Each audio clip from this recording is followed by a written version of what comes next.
Well, hello, everyone. My name is Mike Gomez. I'm the director of the Center for the Study of Africa and the African Diaspora at New York University. And we are delighted to have as our special guest today, Dr. Melina Abdullah. Uh, Professor Abdullah is a recognized expert on race, gender, class, and social movements. She was among the original group of organizers that convened to form Black Lives Matter, and she continues to serve as a Los Angeles chapter leader as well as a member of the group's national leadership team. She is professor and former chair of Pan-African Studies at California State University, LA, having earned her PhD from the University of Southern California in political science, and I have to say her BA from Howard University in African American Studies. She is the author of many articles and book chapters with subjects ranging from coalition building to womanist mothering. Originally from Oakland, California, Professor Abdullah is a womanist scholar activist, understanding her role as intrinsically linked to broader struggles for the liberation of oppressed people. A leader in the fight for ethnic studies in the K through 12 and university systems.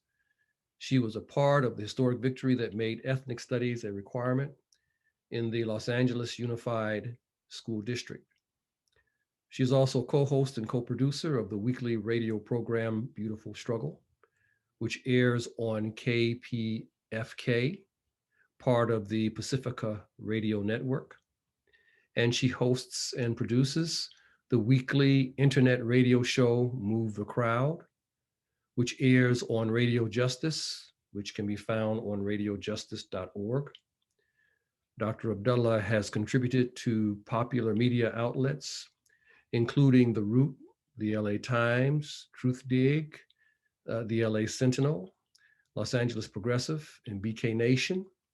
She's appeared on MSNBC, CNN, ABC, PBS, TV One, BET, Free Speech TV, and Al Jazeera. And she's also featured in the films Waking the Sleeping Giant, 13th, When Justice Isn't Just, and Justice or Else, and in the television series Two Sides. From 2014 to 2018, Professor Abdullah served on the Los Angeles County Human Relations Commission, where she initiated and chaired hearings on community experiences with policing and was instrumental in replacing Columbus Day with Indigenous Peoples Day. She also serves on a number of boards for, among other things, the Black Community, Clergy, and Labor Alliance, California Faculty Association, Los Angeles, the Los Angeles Community Action Network, and the National Association for Ethnic Studies. Dr. Abdullah is the recipient of a number of awards, including the 2018 Community Service Award from the National Council for Black Studies, the 2017 Unsung Heroes Award from the Oscar Grant Foundation, the 2017 Extraordinary Service Award from the African Heritage Studies Association, the 2017 Justice Work Award from Beyond the Bars, the 2017 Freedom Fighter Award from the NAACP, and the 2017 Activist Award presented by the National Association for Ethnic Studies. So this is quite an illustrious record. So the Center for the Study of Africa and African Diaspora at NYU is just delighted and honored to have Professor Abdullah with us. The title of our session is Black Lives Matter in Dialogue with a Pioneer. She is indeed a pioneer of Black Lives Matter movement.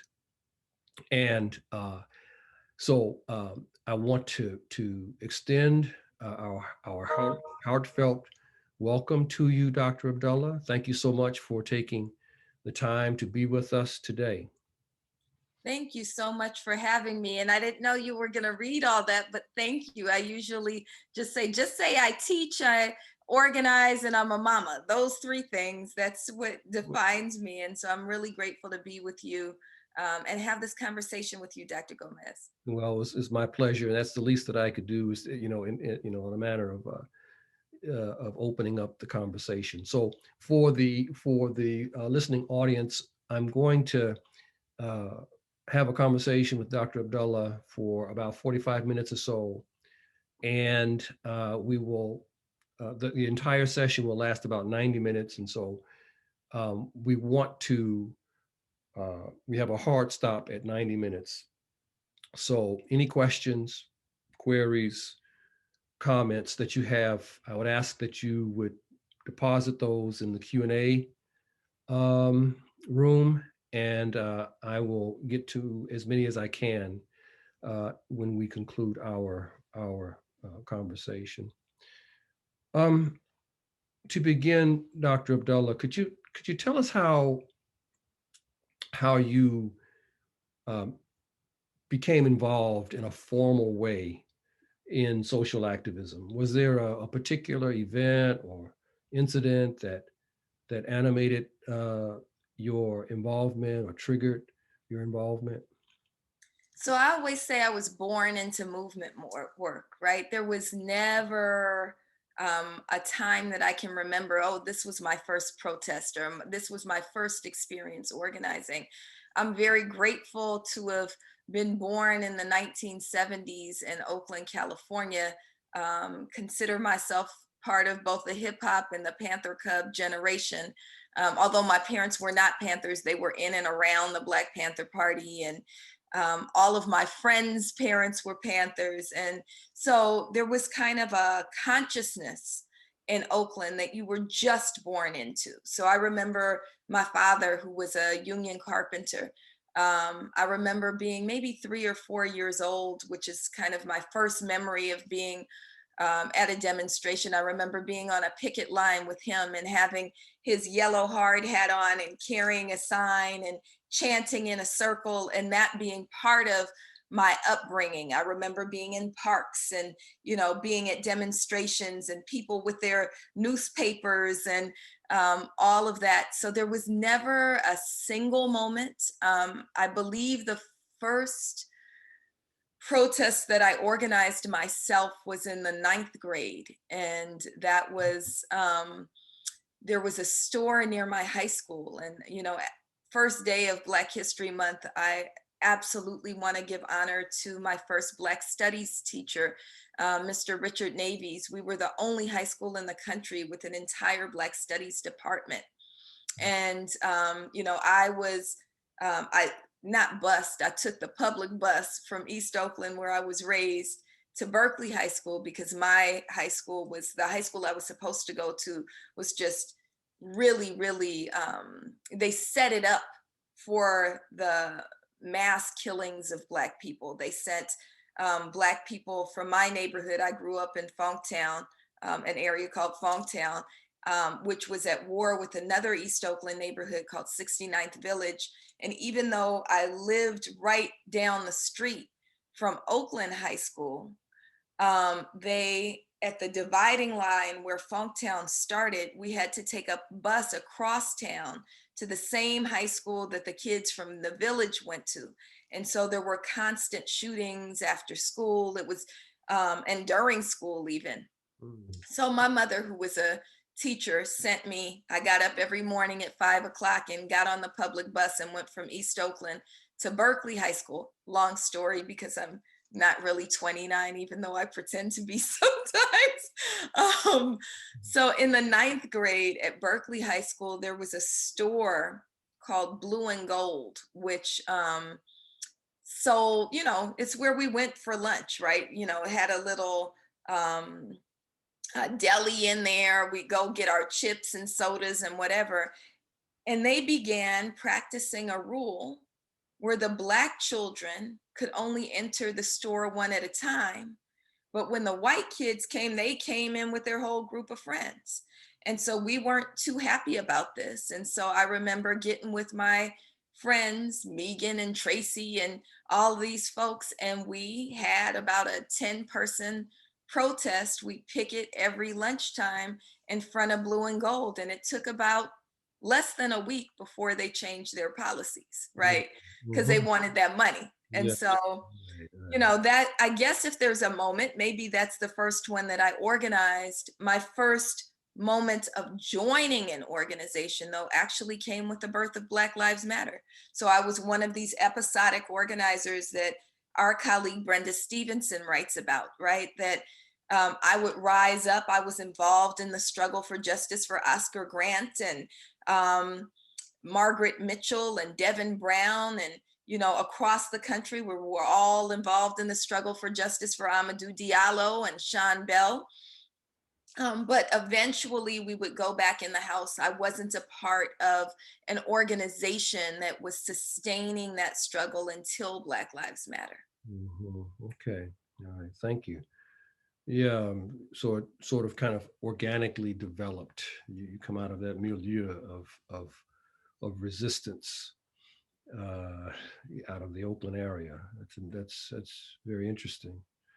And I think that my understanding, Professor Abdullah, is that relatively recently, um, in 2018, I believe, as a result of your having organized families whose loved ones have died at the hands of the police, you were actually targeted by the LA City Attorney's office and charged with 8 criminal misdemeanor counts that carried possible jail time. Uh, but the charges were dropped, what, in February of 2019? Is that the case? Absolutely. Okay.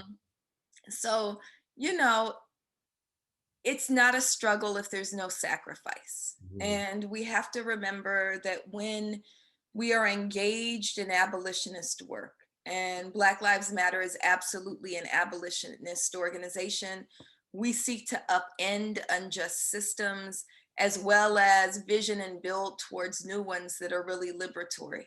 Um, so, from the very beginning, those of us who were deeply involved in the work have been targeted by police, by law enforcement, by prosecutors, by elected officials. So I've been arrested a total of 6 times.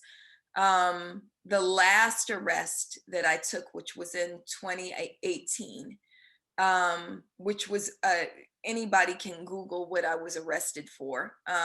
It was an absolutely ridiculous arrest. I thought I would absolutely get off with no question, right? Because what they charged me with, which was battery on a police officer, we actually had video evidence that there was no anything with that police officer, that he was fabricating the story. And so I think I walked in maybe overly confident and pretending as if the history that we know was not true, right? When we got to court that first court date, and I'm very fortunate that progressive and radical lawyers have stepped up to make sure that I and Black Lives Matter are always well represented. So when I was arrested, and I was held for quite some time, and I was a little, by quite some time, I mean, you know, many hours, not just immediately released as I normally was, normally had been. So there was one other time that I think I was held for 3 or 4 days, but this one I was held for, you know, maybe, I don't know, 18 hours or so, 12 to 18 hours. And they took me into an interrogation room marked hard interrogation, and it was um the homicide detectives were interrogating me, which made me quite anxious. But I was ultimately released on the same day. And as I was released, I was immediately contacted by Carl Douglas, the famed attorney who was also on the defense team for O.J. Simpson, and has done work in partnership with Johnny Cochran for many, many years until Johnny Cochran's death. Carl Douglas led my defense team. I had 7 attorneys, including attorneys from the National Lawyers Guild and the ACLU.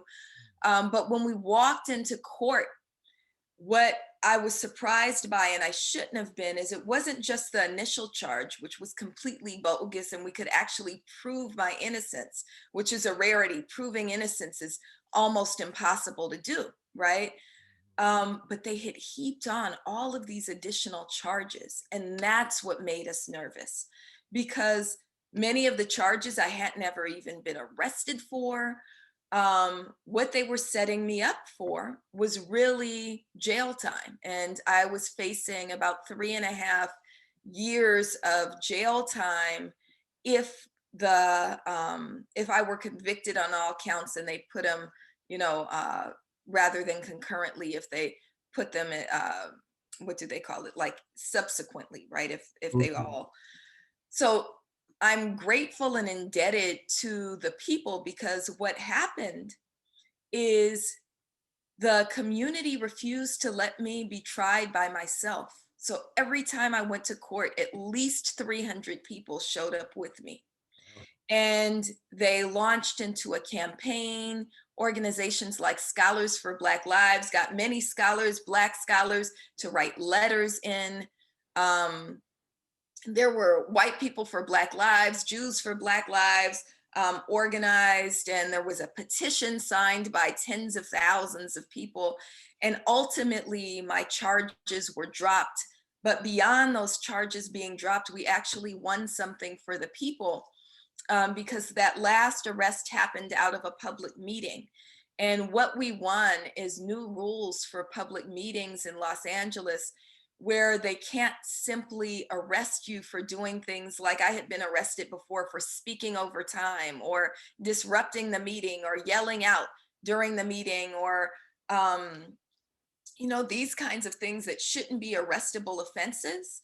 And what we were able to do is enact city policy that protects all folks from those kinds of behaviors and requires first a warning, then you can be ejected, but you cannot be arrested for engaging in really what our free speech rights are. And so that was a victory for all of us.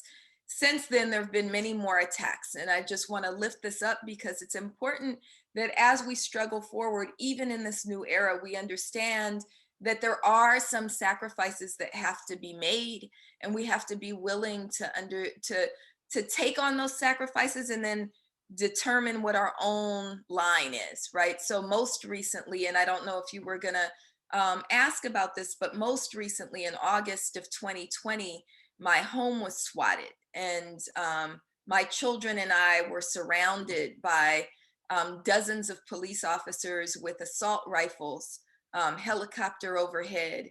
And, I was really being set up. I have to think about, what a swatting is. It's really about someone trying to get you murdered by police. And in my case, the police were complicit with that caller, whose voice sounded like a typical Southern white supremacist, is what he sounded like. And the police absolutely knew whose home they were coming to and what they were doing. Mm. But I'm grateful, just as in my court cases, the people stood up. And when I walked out my home at gunpoint, my street was filled with neighbors and people who had rushed to my aid to make sure that I wasn't murdered by the police as a result of this swatting. That's incredible. Uh, okay. Well, that's that. That we have to take that in. That's incredible. Professor Abdullah, I want to step back just a bit and ask you, because I'm sure this is something that everyone who is participating in the webinar today wants to know. As a founder of Black Lives Matter, can you tell us how the movement came together? Sure. So I'm co-founder of Black Lives Matter Los Angeles and one of the founding members of Black Lives Matter, which has become measured as the largest global movement in history. but I'm not a co-founder of Black Lives Matter. I was at the first meeting, but I didn't call the first meeting. It wasn't my idea. Okay. I want to uplift how it happened, though. And so thank you for that question. All of us, I think, will remember July 13th, 2013. That was the date that George Zimmerman was acquitted in the murder of Trayvon Martin. And, you know, I'm on the West Coast. Many will remember being glued to the television as we watched the trial. And we were expecting on that date for a verdict to come in. And it had become evening here in Los Angeles, and all the commentators were saying the verdict wasn't coming in. We would have to wait until Monday because it was a weekend, right? We'd have to wait till Monday. And so as a single mother of 3 children, I did what I had to do, which is run errands on the weekends, right? So I loaded my children into the car. My family had grown, so I was going to CarMax to get a new used car that could fit all of us. And as soon as I got to CarMax, my brother called and he said, "Yeah, where you at?" And I told him, and he said, "Well, sit down because you're not gonna like it." And I remember my brother saying he got off and they're giving him his gun back. And so I hurriedly put my children back into the old car. We didn't get a new used car that day. And I remember feeling like this fog was overtaking me. And I got the children back home, but don't really remember the whole process. And when I got home, I also kind of moved in a way that was almost without thinking, but you know, my body remembered to move in this way, that I had to get my children fed. I cooked for my children. I bathed them. I put them to bed. I wound up calling someone to sit with them. And later I would read the story of Joanne Robinson, who called the Montgomery Bus Boycott. And I really connected with her story because, you know, there's this place that we stand as Black mothers and organizers and intellectuals all at the same time, but we have to do all these things at the same time, right? So I had to do what I had to do as a Black mama, but I also owed something to people beyond my own children. So I called 3 other Black mamas, who we later called ourselves the Mama Brigade, over, and we sat on my couch and we decided that in Los Angeles, there's a place that, or used to be a place, that Black folks would go whenever something went down. It's called Leimert Park. It's off of Crenshaw and Vernon.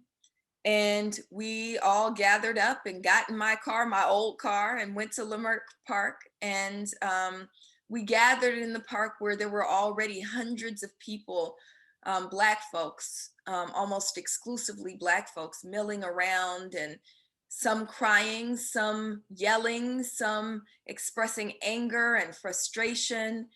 And I remember after we were there for a little bit of time, there was a young sister there. She was 19. I had been talking with her, and she said, "Well, I don't want to be in this park anymore." And I said, "Well, what you want to do?" And she said, "I want to march." And I always tell young organizers, the first investment you should make is in a bullhorn, right? So I had the bullhorn, and I just whipped the bullhorn up, and I said, "So we're gonna march," right? And I remember there being some tension between me and another organizer, because the other organizer wanted to march south down Crenshaw. Now, if you move south down Crenshaw, it becomes blacker and poorer.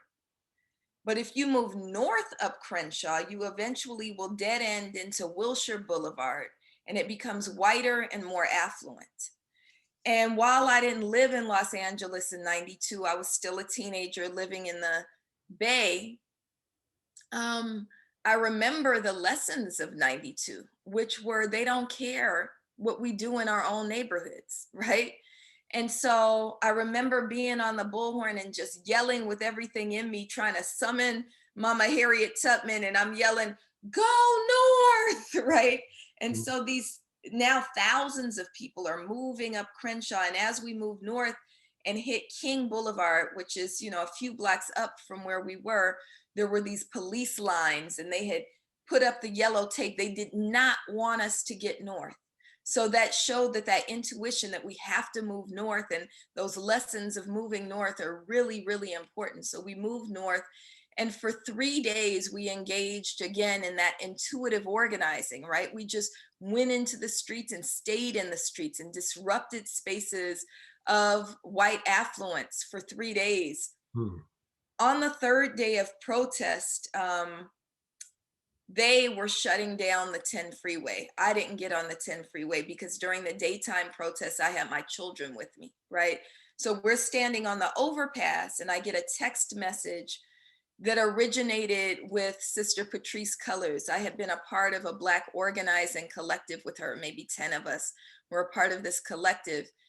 And that text says, meet at 9 p.m. at St. Elmo Village. Now, true to our discipline in Black studies, Africana studies, Pan-African studies, my students are also my spirit children, right? So it wasn't just me and my biological children in the streets. It was also dozens of my students from Pan-African studies at Cal State LA.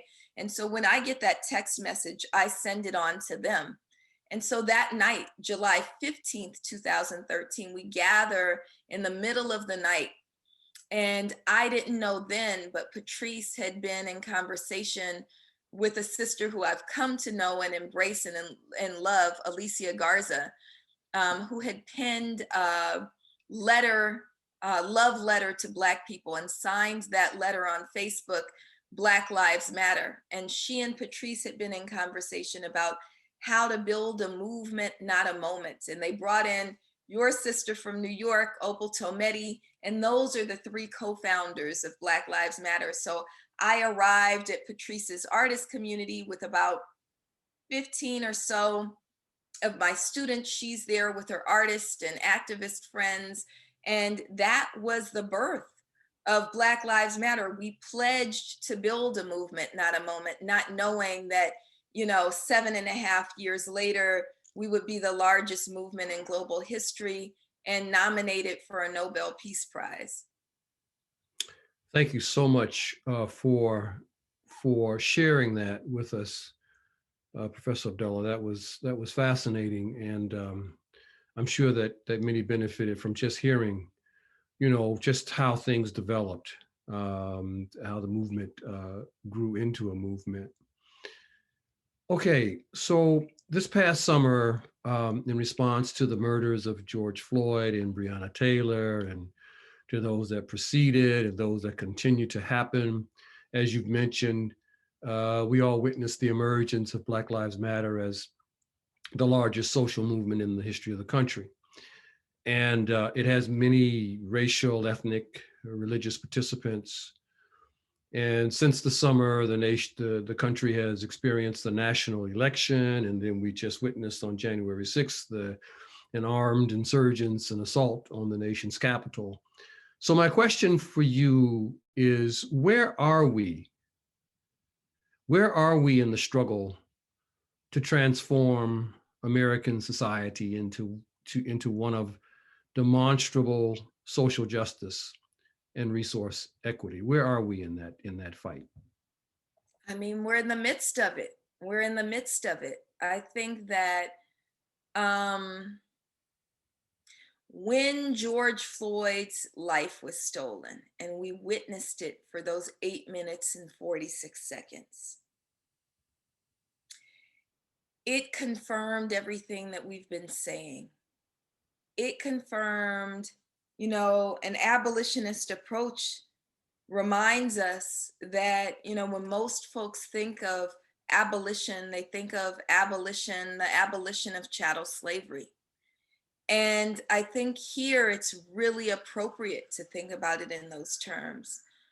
We understand that Just as Ava DuVernay in 13th talks about the evolution of the slave plantation as being the prison system, we need to understand that the evolution of slave catchers and patty rollers are police.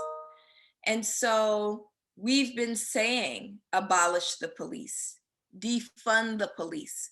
We've been saying that we can't get free until we do, that police are contemporary slave catchers. And we were in the midst of the pandemic when George Floyd was murdered. So it kind of confined us to a space where we couldn't look away. We're watching his life be stolen. And we're also watching as the officer, Derek Chauvin, who stole his life, is absolutely embodying those who walked before him. And we could feel the energy and the truth that he was a contemporary slave catcher. And I think there was an awakening that caused the world to crack wide open. We all of a sudden, Black Lives Matter was relatively small. Many of our demonstrations would be 50 people, right? There was a moment up through 2016 where we'd have hundreds and sometimes thousands of people. But after 2016, we kept doing the work, but there wasn't coverage of the work. There weren't those mass protests that we had prior. But I think watching this happen and recognizing that it's not enough to reform a fundamentally unjust system, we have to transform the world in which we live, right? Caused people to just get out into the streets. And we know that the very next day here in Los Angeles, we had thousands of folks at our weekly protests where we had been having maybe a couple hundred at best. And there was this resurgence where Black Lives Matter became this really important global movement.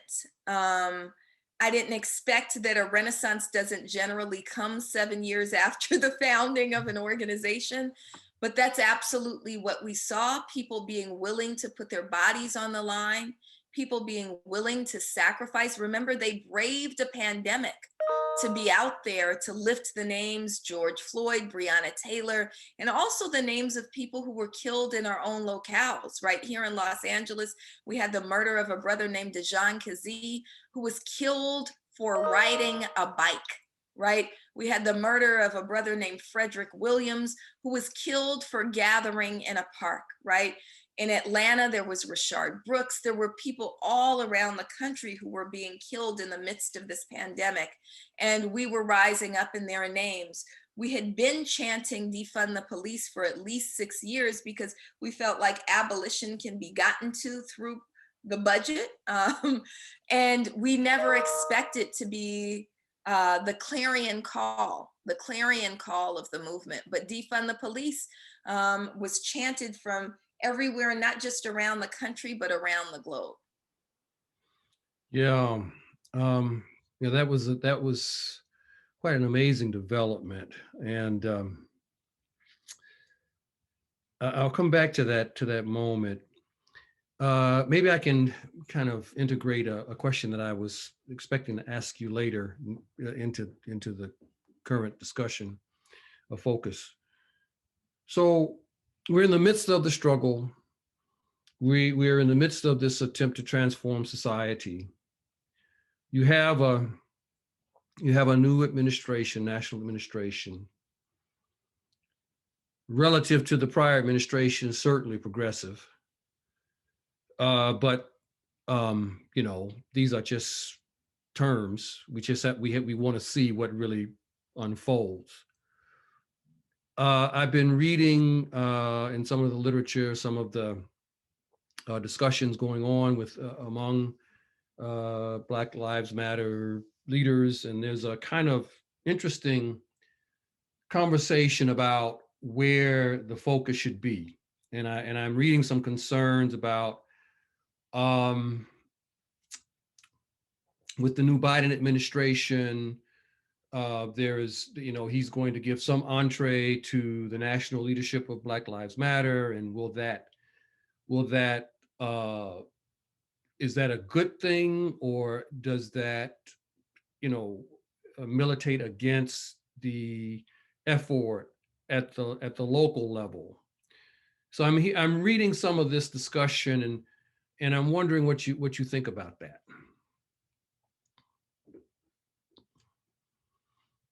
I think it's always welcome for there to be some movement forward, right? So, you know, I reject the idea that it's better to have extreme forms, the most extreme forms of oppression, because it'll awaken us, right?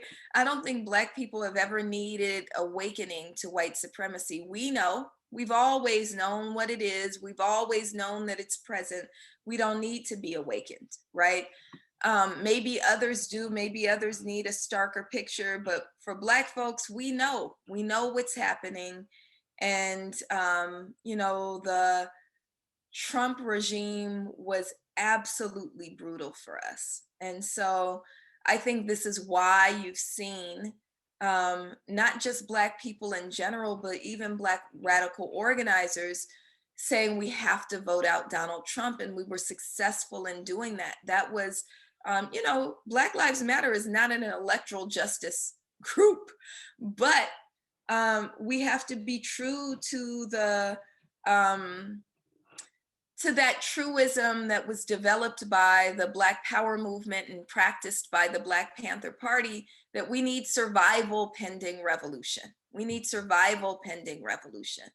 And Donald Trump made it very difficult for us to even survive. And so it was important that we voted him out. I don't know many Black people who voted for Joe Biden, right? He was an anti-Trump vote. Even my mother, who made me swear, she was mad at me often, but made me swear to not talk bad about Joe Biden and Kamala Harris until after the election. I mean, that after the election piece told me that even my mother, who is in her 70s, right, was not voting for Joe Biden. She was voting against Donald Trump, and she wanted to make sure that he was removed from office. So I think that it's welcome that we have an administration that we can at least lobby. Those are the words of Angela Davis, right? You never expect an Angela Davis to tell Black people to vote for Joe Biden. But when she talked about why she felt compelled to say that, she said we have to have an administration that can at least be lobbied, even as we're recognizing that we'll never get free through them, right? And so I don't think that it's a bad thing that you have Joe Biden now saying things like one of his top 4 priorities are ending white supremacy, is ending white supremacy. I've never heard, in fact, I'm positive that no president has ever said that one of their top priorities is ending white supremacy. We know that that comes from us, that he knows he would not be in office were it not for not just Black people at large, but also Black radical organizers. And so it's opened things up. We're looking forward to moving beyond rhetoric and towards policy. And so that's really what we have to continue to demand, even as we refuse to give up the organizing on the ground. So we have to both vote and organize, was actually our motto during the election cycle. And Dr. Abdullah, with respect to membership and leadership in Black Lives Matter, can anyone, regardless of race or creed, become a member of Black Lives Matter? And can anyone become a leader of Black Lives Matter? Absolutely not. Black Lives Matter is about the liberation of Black people. Black liberation, Black freedom struggle must be led by Black people. So we do have allies and accomplices, We have groups like Showing Up for Racial Justice, White People for Black Lives. We have a new ally group called Third World Power. We get down really closely with the American Indian movement. We have Latinx organizations like Central Community Service Organization that we organize with, but the membership of Black Lives Matter is Black, and the leadership is absolutely Black. And so we don't invite non-Black folks to be members of Black Lives Matter, but we do remind them that it's all of our responsibility to dismantle white supremacy. And we want to do that in close collaboration. Yes, thank you for that clarification. So what I'd like to do at this moment is to kind of move into a discussion about Black Lives Matters, the movement's organizing philosophy and principles. And please correct me if I misstate anything. But my understanding is that originally Black Lives Matter was founded on the principle of decentralized leadership, something that's been called leaderful, a leaderful structure that allows all of its members to have an equal say, that this was done with all intentionality. Am I right about that so far? So it's absolutely a leaderful movement. We call it leaderful because it's a more accessible way of really putting forward what Mama Ella Baker defined as group-centered leadership. It does mean that we call on everybody to take ownership of the movement and to contribute what they can to the movement. It doesn't necessarily mean that everybody has an equal say. We believe that your say should match your level of investment, right? And so, someone who's just stepping in doesn't get to decide the direction that we're going in. But the folks who are most deeply invested are the ones who are prioritized in terms of decision making. We do love to have input from everyone, but input doesn't necessarily mean that you get to make the decisions, although we have a group-centered leadership model, so it's always a collective of deeply invested folks. Okay, all right. Thank you for that clarification. And so Black Lives Matter consists of local chapters in the U.S. and around the world. Are they, from what I can gather, it seems that they tend to be organized around a municipality, around a city. Is that more or less the case? That's been the case, absolutely. We're kind of looking now as we evolve, we're 7.5 years in. There was an explosion of Black Lives Matter chapters, right? And then there's also the organizers who do work under the banner of Black Lives Matter, but are not necessarily part of our network, right? And many of them, especially with this latest resurgence, we received more than 300 applications from locales that wanted to become a part of the network. So when I say I'm a professor, a mama, and an organizer, only one of those positions is paid, right? So we're all volunteer organizers. We're all people who stepped into this work because we know it to be our sacred duty, but this is not our full-time job, right? And so there's no way that we could pull together 300, 400, 500 chapters to move in a way that's true to our guiding principles when it gets that big. And so what we're kind of looking at now is possibly organizing statewide. I know my chapter is Black Lives Matter Los Angeles, and we have a couple of other chapters around the state, but we also have a Black Lives Matter California construct that we engage in and that I help to lead in terms of policy making, and also making sure that our organizing is complementary. So we're looking at the possibility of statewide chapters. This is actually the first time we've ever talked about this. We're not sure that that's the direction we're going in, but we're trying to figure out how to manage pulling together so many chapters and so many, prospective chapters in a way that's really true to our guiding principles and who we are as BLM.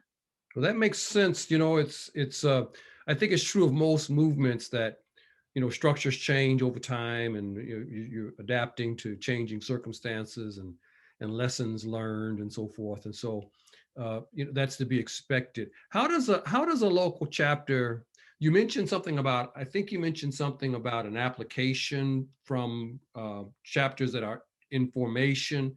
How does that work? I mean, what is the process of getting chartered? They send you, they send someone, some centralized, they send some group, some committee, their credentials and ask to be chartered, or how does that work?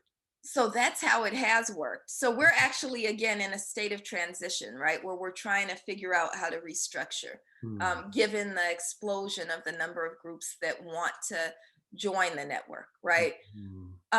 Early on, it really was anybody who contacted us and said they want to be a part of Black Lives Matter. We would go, okay, well, who are you? How many people you got? What you trying to do? Okay. And so there was just like this in 2015, especially 2014, 2015, there was just, 40 something chapters just quickly emerged, and we weren't all in alignment. So you'd have some chapters going, well, we want to meet with the police. Well, that's not what we want to do, right? So we'd have to pull them back, and there'd be a lot of conversation about how is it that we move forward. We have a set of guiding principles. So early on, and kind of where it is now, is the chapters who are part of the network all commit to the guiding principles, right? So we don't want anybody in the Black Lives Matter network who is anti-trans, transphobic, homophobic, heterosexist, patriarchal in the way that they move, those kinds of things. We don't want people who just want to reform the police. And so we're careful around those kinds of things. Those are in our guiding principles. But beyond the guiding principles, that's where kind of the gray areas stand. And so this is why we're trying to really formalize what it is we do. And so the more recent chapters, and I'm giving you a lot of information that I don't know if everybody's interested in, but most of the more recent chapters, we've done a more formal onboarding process that includes political education, training around how to base build, how to lobby, how to develop policies, how to provide familial support, right? Those are all things that we're trying to formalize in terms of training and onboarding new chapters. Thank you. That's very informative. It's very helpful to know. And so now the Black Lives Global Network, is that some sort of umbrella committee for all of the different chapters, or what is the relationship between the chapters and the Black Lives Global Network? Right. The Black Lives Matter Global Network is the network that I'm referring to. Okay. So when I talked about the state of transition that we're in, just a few months ago, we launched something called Black Lives Matter Grassroots. And that is all of the on the ground organizing across the globe. And so I'm the co-director of Black Lives Matter Grassroots, along with a sister named Sandy Hudson, who is the co-founder of Black Lives Matter Canada. And so the two of us, along with a team of really powerful Black Lives Matter organizers from all across, really around the globe, are part of building, figuring out what this new structure is going to look like. But we coordinate all of the on the ground work of Black Lives Matter chapters. Okay, thank you so much. Just a couple of more questions, Professor Abdullah, and then we're going to go to the Q&A and take some questions from that space. Well, read this piece in Politico in December, and apparently at that time there were about 10 local chapters who raised some questions about Black Lives Matter Global Network, and had some concerns about where the money was going, and Patrisse Cullors' role as executive director and so forth. Where does all of that, where are we now with that? I mean, is that all settled, or what's happening with that? So, as we grow, there's always going to be contention and controversy. And Sure. it's really, I'm fortunate to be mentored by many former Panthers, including Erica Huggins and Hank Jones, who I'm fortunate to call my Baba. I talk to Baba Hank pretty almost at least several times a week. And this is not new, right? We need to remember that when Black radical organizing happens, there's always people who are in dispute. I'll say that Patrisse is probably the most visionary, courageous, committed organizer that I've ever met, that I've ever even known of, right? That this is a sister who constantly, we don't talk about, I've shared with you what happened to me in terms of court Mhm. cases, what happened to me in terms of swatting.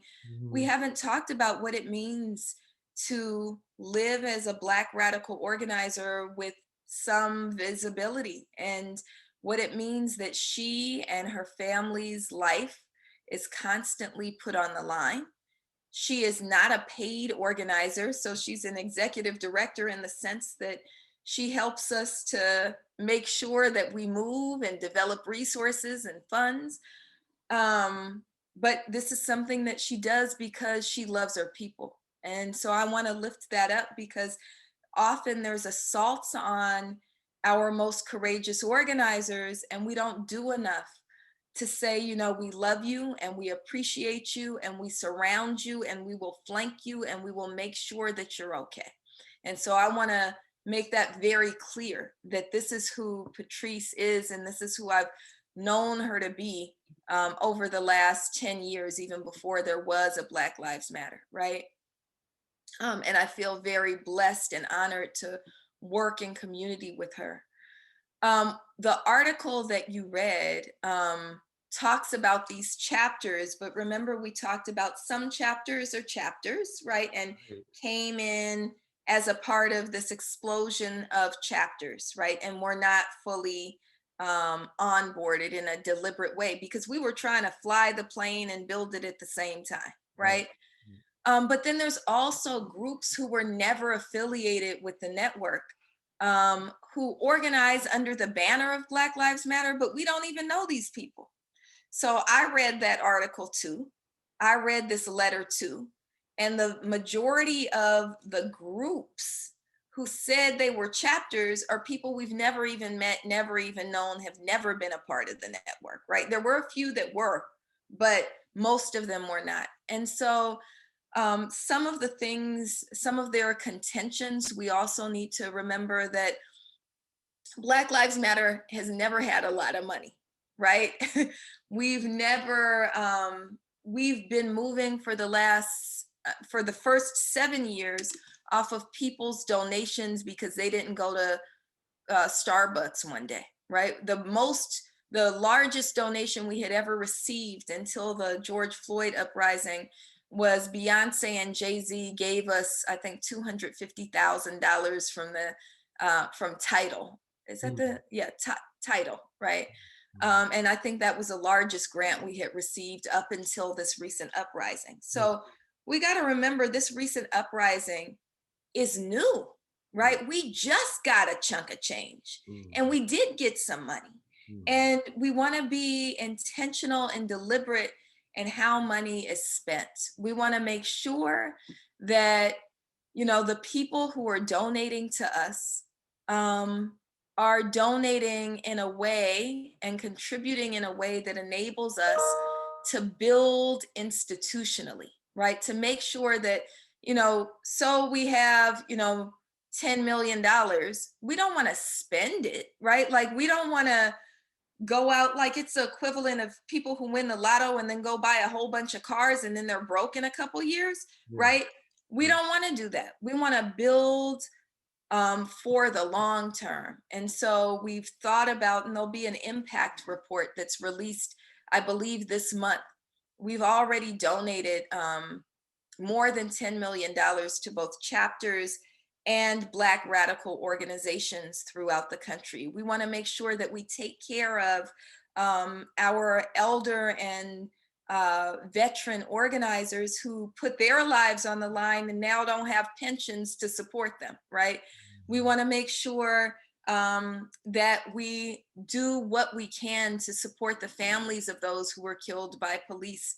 Not saying we're going to pay their rent, but when there's an emergency, if we have the funds, we can help, buy some groceries or help with their funerals since they're ineligible for those victims of violent crime funds. So, there's never been a moment when Black radical organizing wasn't under attack. I think that we need to make sure that we are disciplined as organizers and even supporters of Black radical organizing, and making sure that we don't contribute to that undoing, that we make sure that we support the work that is really moving us forward in some very clear and important ways. Thank you for that response. And if I may add, we need to be conscious of and be students of the past, and we are not unaware of, um, efforts like COINTELPRO, and that these kinds of machinations are still very much alive and with us. My final question for you before we go to the Q&A room is, I think that there are probably a number of people listening to you right now and will listen to you subsequently when this recording is made available through Facebook and so forth and so on, who are also in the academy at various stages in their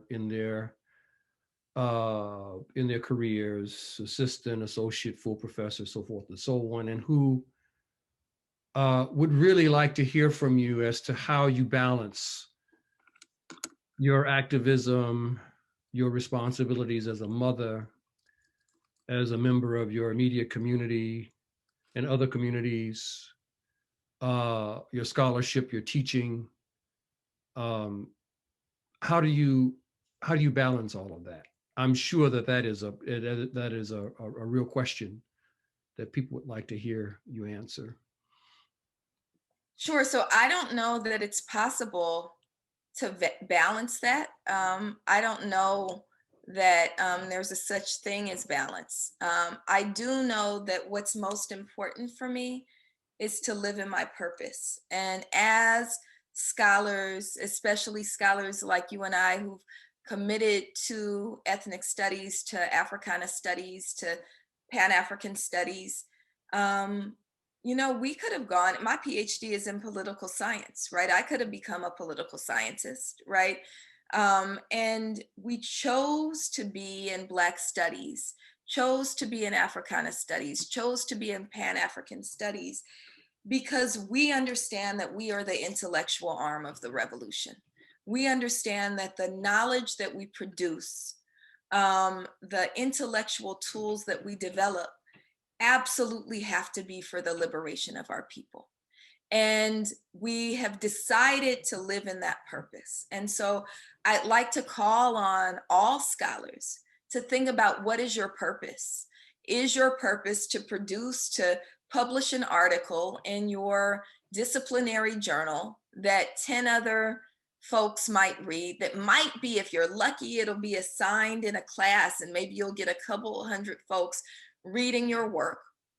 Or is your work to be used for the transformation of the world? I've decided that I know I could be a much more widely published scholar if I weren't constantly in the streets. However, that's not true to my purpose. My purpose is to, as we say names like Mama Harriet Tubman, as we say Ya Asante Wa, as we say on the first day of Black History Month, Carter G. Woodson, right? It is our sacred duty to say, what tools do we have? What resources do we have? What skill sets do we have? And how do we use them for the liberation of our people? And so that has been kind of the thread that goes through all the three parts of me. And there's many more than that, right? I'm also my mama's daughter and my grandma's granddaughter, right? But as a professor and intellectual, as an organizer, and as a mama to my children, right? The thread that goes through it is that purpose and that intentional living in my sacred duty. I posted in the chat something that I'd like to encourage scholars to do. We're not asking you to quit your jobs, right? But how do you do work that's beneficial to Black liberation? There's a group that was founded by one of my brother, comrade, colleagues, Dr. Charles Davis, who's a professor of education at University of Michigan. And it's called Scholars for Black Lives. And it's everything, Scholars for Black Lives does everything from help to get scholars, rally scholars when we're facing a court case, right? Help to rally scholars when an article like the one in Politico comes out and you're reminding us that there are efforts outside of us like COINTELPRO, like, the Trump administration's effort to create this Black identity extremist, designation, right? Who will say, no, this is part of this. This is not what this is, and this is not what we'll do. They do those kinds of things, as well as we're in the midst of Black History Month. We're working with our Black radical scholars to help us with our political education. And so every day this month on our Instagram page, people will be introduced to events and struggles and people within Black history who helped helped us to make real the principle of Sankofa, of reaching back to move forward. And we invite Black scholars to contribute to all of that work. So I'd invite those scholars who are asking that question to join Scholars for Black Lives. And again, the link is in the chat. Thank you so much, Dr. Abdullah. I'd like to present a question to you from one of our colleagues, Danny Widener, who is a professor of history at the University of California, San Diego. Good brother. Mm-hmm. The question reads, Los Angeles seems to have one of the only Black Lives Matter chapters that holds regular meetings and that functions as more of an organization than as a kind of open space for a more general affiliation. Is this perception correct? If so, can you comment on why you think LA has developed in a different way than Black Lives Matters formations in other places? So see, you're gonna get me in trouble. I'm just reading the question. This is Danny's question. This is Professor Widener's question. All right, Professor Widener, you're going to get me in trouble, but I'm going to absolutely rep for my chapter, right? Black Lives Matter Los Angeles is the best chapter. And I hope none of my other comrades from other chapters are watching this. We are the first and the largest chapter. So there are hundreds and hundreds of active members in Black Lives Matter Los Angeles. We're very fortunate to have on our leadership team people like Baba Akili, who've been in this work since the civil rights movement, people like Mama Paula, who's a seasoned organizer and has been in city government and can help us navigate things like policy, right? As well as young leadership like Brother Joseph Williams, who's helping to lead the Black Lives Matter at Schools work that many folks are doing and getting cops off of our campuses, ending school police. And so we're really fortunate to be bound together by a courageous group of core organizers who do this work. I didn't mention Jan Williams, but I was thinking about Sister Jan, who was a school bus driver, is a school bus driver, and came into this work and reminds me so much of Fannie Lou Hamer in the way that she's able to mobilize and motivate and call people into their sacred duty. So we have this team, and I'm blessed to be a part of this core team that is deeply committed to this work. And we also have a huge number of folks, including many of the families of those who've been killed, who have joined the team. So Los Angeles is larger and more organized than most chapters, but we're working on using some of those lessons to kind of develop other chapters in particular ways. Black Lives Matter also wants to protect the autonomy of chapters. So there are chapters that don't have any memberships, right? Where it's just a core team and there's events and there's demonstrations and membership is not open. They've decided to organize in that way. We have chapters who are not necessarily focused on pushing back against state violence, although they take on an abolitionist frame. They believe that their primary work is doing the work. I'm thinking of one chapter in particular, doing the work of uplifting Black joy and, engaging in healing justice work. And that's their primary work. And so we've allowed for chapters, we've enabled and embraced chapters in kind of moving autonomously. But again, as we transition and continue to grow, we're looking at what kinds of things need to be practiced by chapters regardless of their particular focus and what works for their cities. Mm-hmm. I want to combine two questions from Denise Nepvo, and if I'm mispronouncing your name, my apologies. She asked two questions, and perhaps you can take both, Professor Abdullah. The first is, what do you think are some of the most important practices needed to sustain a movement over time? And the second is I think rather important. She asks, how do you take care of yourself in the midst of the heavy responsibilities that you carry? So the second part actually helps to answer the first part, right? Mm-hmm. And so Sister Denise, I'm grateful for these questions. I think that for a movement to be sustainable over time, you do have to engage and embrace what I call community care. I know a lot of folks use the term self-care. I really reject that term for many reasons. I think it can often translate into selfish care, but also when you really need care, I think it's selfish on the other side for people to say, oh, go take care of yourself, right?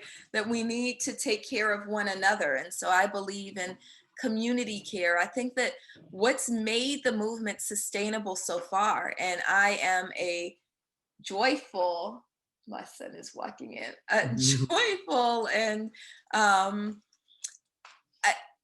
I feel fortunate and blessed, and I feel grateful to be a part of this movement because we've built a movement that is truly beautiful.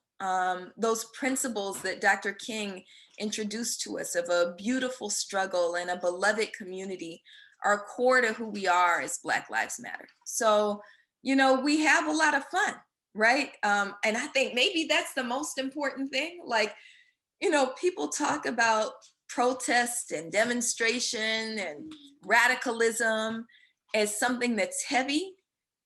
And sometimes it is, sometimes it's heavy, right? Like the going to jail part is not fun, right? The having police surround your house is not fun. But what's fun is when we did 23 days of protest in front of the mayor's house, we decided, okay, everybody bring your buckets. We're gonna have a drum line. And I'm also a member of Alpha Kappa Alpha sorority. We had a little stroll out there.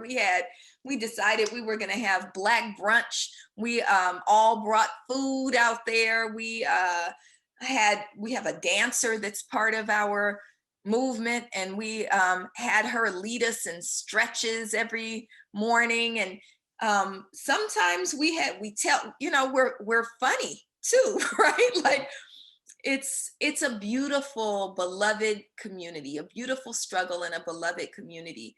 As a single mom of 3 kids, I feel very fortunate that we've also, and this is in our guiding principles, right, like not forced me or challenged me to mother in private and then engage and organize in public. So I bring my children with me to these demonstrations, and all of us act as an extended family. And I'm thinking about Brother Joseph and who he is to my son, right? And, all of the women are called aunties or big sisters by my daughters, right? And so I think that's been a part of what makes the movement sustainable. Group-centered leadership is essential to it.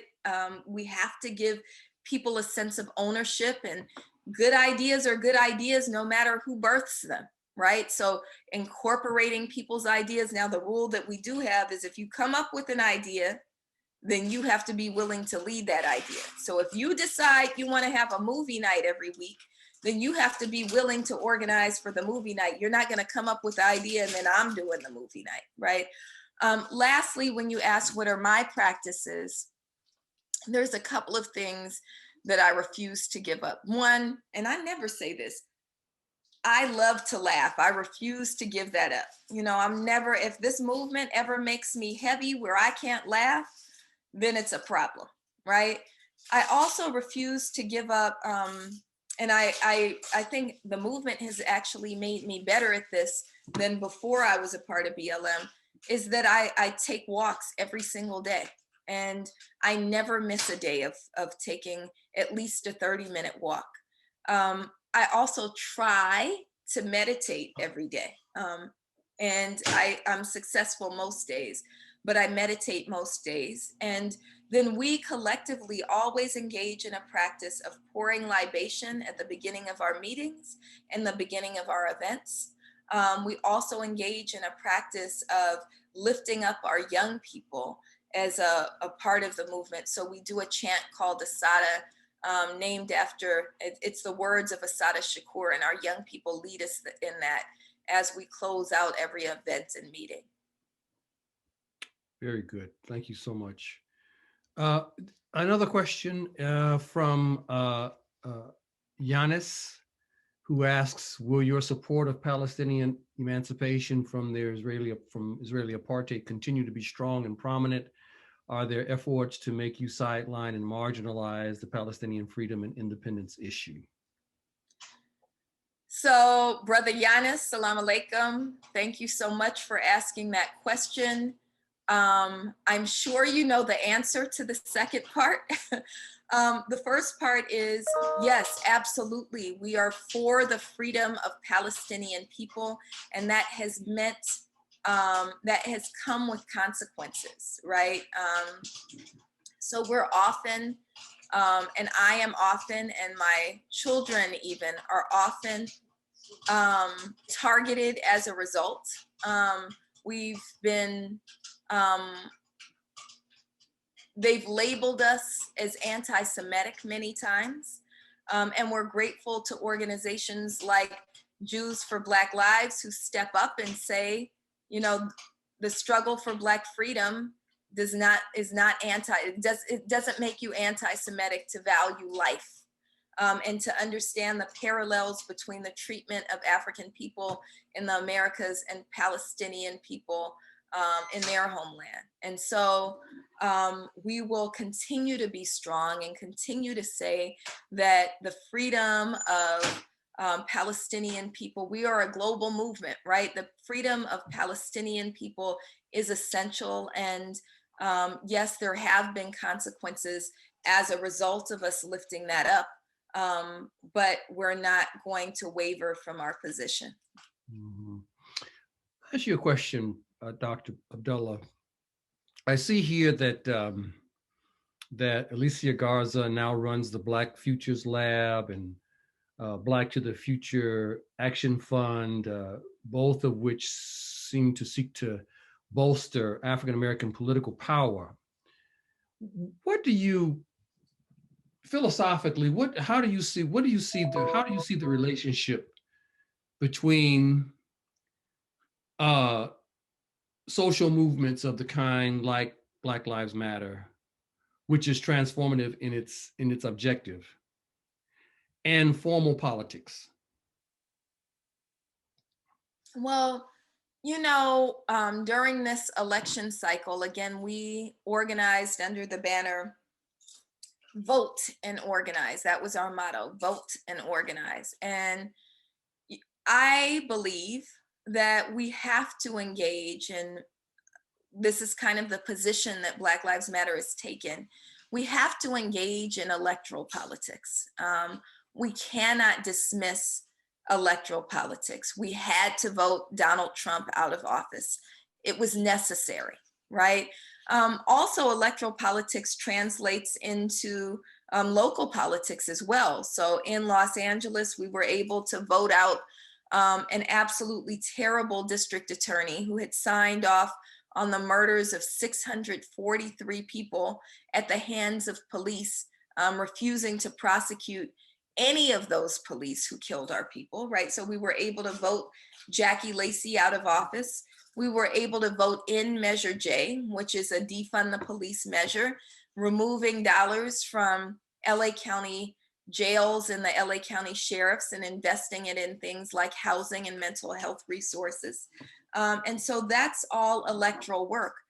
The truth is, however, that no oppressed people have ever voted themselves into freedom, right? So one of my colleagues and friends, Black political scientist Catherine Tate, wrote a brilliant book called From Protest to Politics. And I think I would actually change the title of her book, which I don't know that she'd appreciate much, but we have to have both protest and politics. It's not progress to abandon protest for politics. We have to understand the value of both. And so even as we organized people to get Jackie Lacey out of office, we're still organizing to make sure that the justice reforms that the people have demanded, things like the end to money bail, things like the end to the death penalty, the end to trying children as adults, the end to enhancements which over-criminalize Black people, the end to laws like the 3 strikes laws. That's done through on-the-ground organizing and demonstrating. And, we'll be out in the midst of the pandemic tomorrow on the steps of a courthouse trying to push back against police associations that pretend to be unions and try to block our reforms. So it has to be both. We have to engage in electoral politics, and we cannot abandon protest. We have to use every single tool in our toolbox. Mm-hmm. Does that suggest, Professor Abdullah, that, and this is just a question, does that suggest then that the American experiment as we know can be transformed?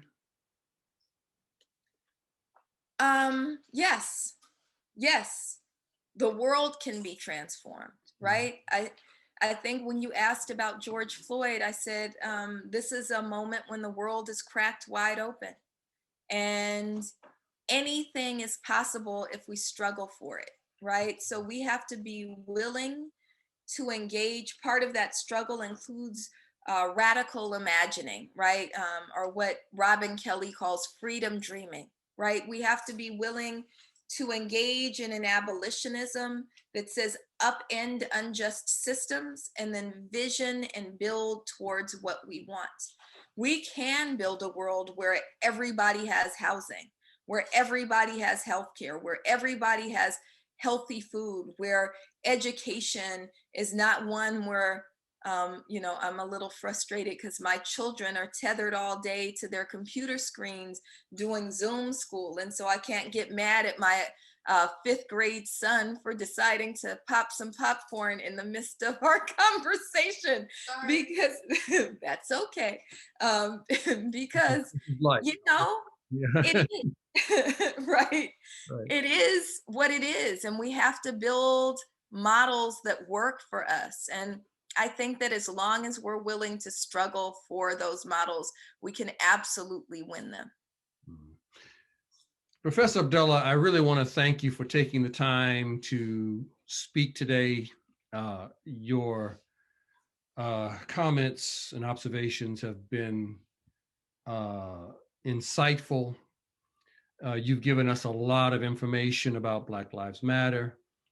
You've been kind enough to share out of your personal experience.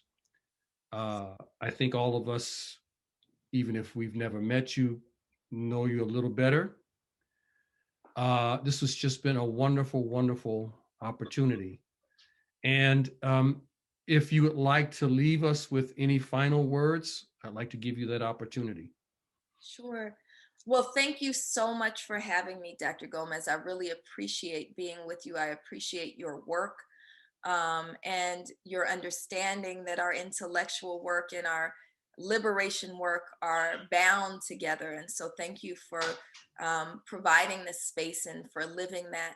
I want to invite everyone to step into this work, right? So when you asked, can we get to this? Can we have this new world that we imagine? We can, but it can't be just a few people. It requires all of us. And so I want to encourage everyone who's viewing to go to blacklivesmatter.com, figure out how you can get involved. I want to encourage you to follow us on social media at BLK Lives Matter.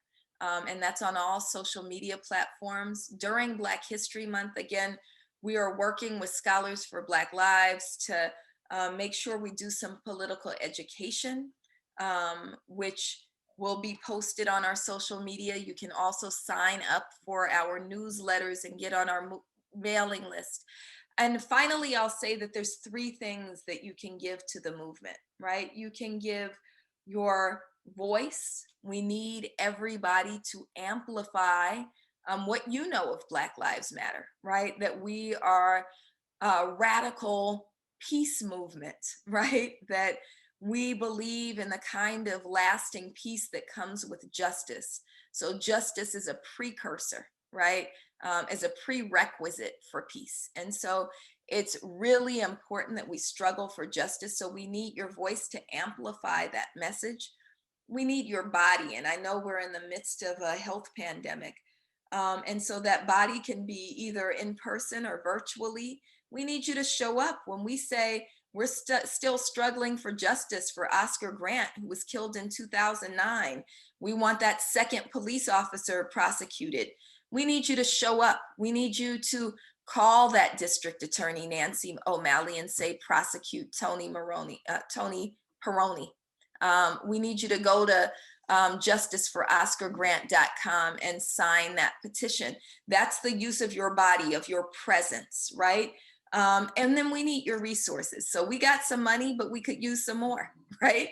And so we need you to make sure that you donate not just to Black Lives Matter as a global entity, but also help to support your Black Lives Matter chapters. And if you don't have $1 to donate, think about what you do have to donate, right? So when we say resources, we mean that tomorrow when we're on the steps of the courthouse, I probably won't be able to bring my children and cases of water. So can you grab the cases of water and bring them to the steps of the courthouse, right? When the world opens back up, Black Lives Matter doesn't have physical headquarters everywhere. So where can we meet? Do you have a church or a school that you can offer a space for Black Lives Matter? What resources do you bring to the movement? So again, your voice, your body, and your resources, and your energy, and your creativity, and all of those things. And we would love to see you in this work.